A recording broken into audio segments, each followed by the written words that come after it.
जी, तो fourth Maxwell equation कौन सी है? मॉडिफाइड एम्पियर्स सर्किटल लॉ बोल दो या फिर मैक्सवेल एम्पियर सर्किटल लॉ बोल दो।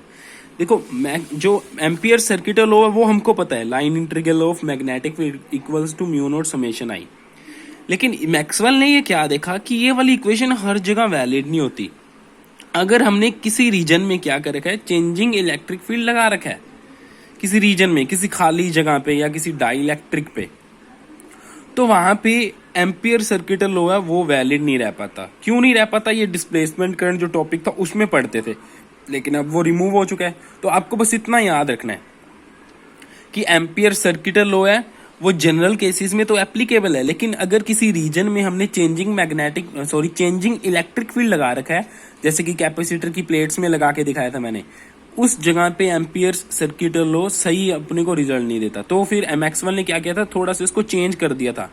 चेंज करके एम्पियर सर्किटल लॉ को मॉडिफाई एम्पियर सर्किटल लॉ बना दिया था, जो हर जगह पे एप्लीकेबल था। उसने क्या किया था, line integral of magnetic field equals to mu naught, आगे क्या था यहाँ पे अकेला आई था, वो कहता आई के साथ कुछ ऐड करना पड़ेगा। वो क्या था, epsilon naught d phi E upon d t. Epsilon naught आपको पता ही है परमिटिविटी ऑफ वैक्यूम है, and d phi by d t ये क्या है, rate of change in electric flux. Magnetic flux नहीं है, ये इलेक्ट्रिक फ्लक्स है। तो ये फोर्थ इक्वेशन है मैक्सवेल एम्पियर्स सर्किटल लॉ। ये मैक्सवेल्स की फोर्थ इक्वेशन है मैक्सवेल की। इसके बाद ये तो आपको मैंने बता ही दिया है कैसे रिप्रेजेंट करते इलेक्ट्रोमैग्नेटिक वेव को। देखो, इसमें बोल रखा है let any electromagnetic wave propagate along the Z direction and vibration of electric field is along x direction. ये बोल रहा है कि जेड डायरेक्शन में इलेक्ट्रोमैग्नेटिक वेव जा रही है एंड इसके एक्स डायरेक्शन में कौन से इलेक्ट्रिक फील्ड के वेक्टर है, तो फिर मैग्नेटिक फील्ड के वेक्टर किस तरफ होंगे, वाई डायरेक्शन में होने चाहिए। ठीक है, तो मतलब ये वेव इस तरफ जा रही है, इस तरफ जा रही है, इस तरफ जा रही है। इलेक्ट्रिक फील्ड के वेक्टर किस तरफ है, इस तरफ है। इलेक्ट्रिक फील्ड वेक्टर किस तरफ, इस तरफ है। तो मैग्नेटिक फील्ड के वाइब्रेशन किस तरफ हो गया, ऐसे ऐसे। क्या बोल रहा हूँ मैं, वेव जा रही है ऐसे, वेव जा रही है ऐसे, वेव जा रही है ऐसे। इलेक्ट्रिक फील्ड के वाइब्रेशन कैसे जा रहे हैं, ऐसे परपेंडिकुलर टू दी वेव, ऐसे ऐसे। और जो तीसरी रह गई, मैग्नेटिक फील्ड के वाइब्रेशन कैसे, ऐसे ऐसे जा रहे हैं आगे, ऐसे ऐसे जा रहे हैं कि एक जेड डायरेक्शन में जा रही है, दूसरे वाइब्रेशन ऐसे एक्स में है, तीसरे वाइब्रेशन ऐसे। मतलब कहने का मतलब है कि तीनों एक दूसरे के म्यूचुअली परपेंडिकुलर है। अगर मैं इलेक्ट्रोमैग्नेटिक वेव को एक्स डायरेक्शन में चला देता हूँ, electric field vector y direction में ले लेता हूँ, तो फिर magnetic field vector z direction में आने चाहिए। तीनों एक दूसरे के परपेंडिकुलर होते हैं। और अगर जेड डायरेक्शन में हमने ले रखा था इसमें, तो इसको मैथमेटिकली कैसे रिप्रेजेंट करेंगे कि वेव तो जा रही है जेड डायरेक्शन में, इलेक्ट्रिक फील्ड के वाइब्रेशन एक्स डायरेक्शन में, तो इलेक्ट्रिक फील्ड को कैसे लिखूंगा मैं, electric field vector equals to E naught sine k z minus omega t. यहाँ पे जेड क्यों लिखा, क्योंकि वेव जेड डायरेक्शन में प्रोपिगेट कर रही है। इसका प्रूव हमें नहीं करना, बस ये फॉर्मूला याद रखना है कि अगर वेव जेड डायरेक्शन में जा रही है तो इलेक्ट्रिक फील्ड एक्स डायरेक्शन में है, तो फिर उसको मैथमेटिकली कैसे रिप्रेजेंट करेंगे, E equals to E naught sine k z minus omega t. And magnetic field को B equals to B naught sin kz minus omega t, where k is the propagation constant. Propagation constant value होती है 2 pi by lambda, 11th में पढ़ा हुआ है। Omega is the angular frequency. अगर मैं बोलूँ कि वेव y डायरेक्शन में जा रही है, इलेक्ट्रिक फील्ड z डायरेक्शन में, तो फिर इक्वेशन क्या लिखता मैं, E z equals to E naught sine k x minus omega t. अरे y में बोला था ना वेव जा रही है, y में जा रही है, तो के वाई माइनस ओमेगा टी। ऐसे ही इसी हिसाब से हम b को भी मॉडिफाई कर लेते। अब ये बहुत इंपॉर्टेंट टॉपिक है, 1 मार्क का न्यूमेरिकल बहुत बार आया है। बोल देता है कि एक चार्ज पार्टिकल है जी, वो उसकी फ्रिक्वेंसी है 10⁵ हर्ट्स, मतलब 10⁵ ऑसिलेशंस 1 सेकंड में वो कर रहा है। तो उससे जो वेव प्रोड्यूस होगी, इलेक्ट्रोमैग्नेटिक वेव प्रोड्यूस होगी, उसकी फ्रिक्वेंसी क्या होगी। हमेशा ध्यान रखना, चार्ज पार्टिकल की जो फ्रिक्वेंसी होती है उतनी ही फ्रिक्वेंसी की वो इलेक्ट्रोमैग्नेटिक वेव निकालता है, तो उसकी फ्रिक्वेंसी भी क्या होगी, 10⁵ हर्ट्स। अगर बोल दे कि कोई चार्जलेस पार्टिकल है, वो 10⁵ हर्ट्स से ऑसिलेट कर रहा है, तो फिर वेव की फ्रिक्वेंसी क्या होगी, 0, क्योंकि चार्जलेस पार्टिकल कभी भी इलेक्ट्रोमैग्नेटिक वेव नहीं बना सकता। चार्ज पार्टिकल जब एक्सेलरेटेड मोशन करेगा, चार्ज पार्टिकल जब ऑसिलेटिंग मोशन करेगा, तभी इलेक्ट्रोमैग्नेटिक वेव निकलेगी। और कितनी फ्रीक्वेंसी की निकलेगी? जितनी की चार्ज पार्टिकल की फ्रीक्वेंसी है।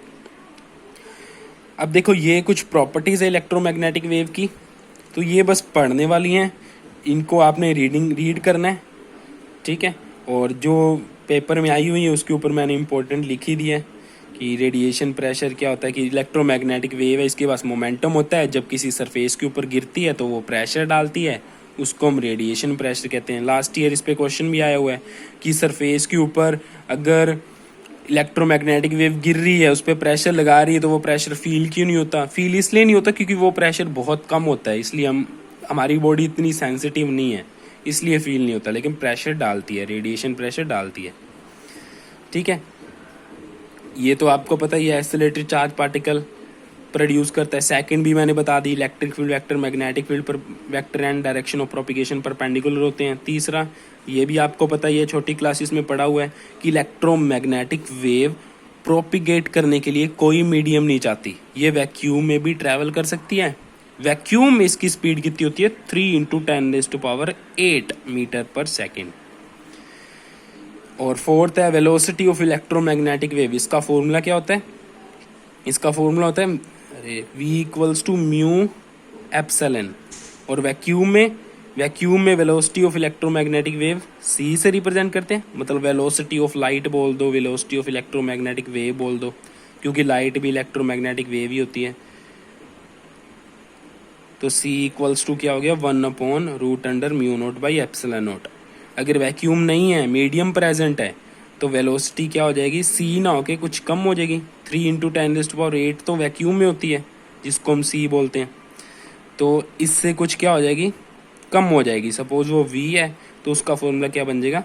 μ0 की जगह पे म्यू आ जाएगा, ε0 की जगह पे एप्सिलॉन आ जाएगा। ये आपको पता ही है, मीडियम के लिए हम ये चेंजेस करते आ रहे हैं पूरी इलेक्ट्रोमैग्नेटिक थ्योरी में।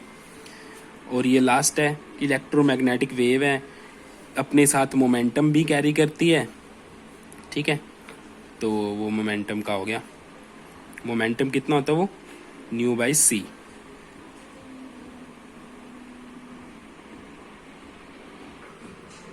Sorry, it's not V/c, it is U/c।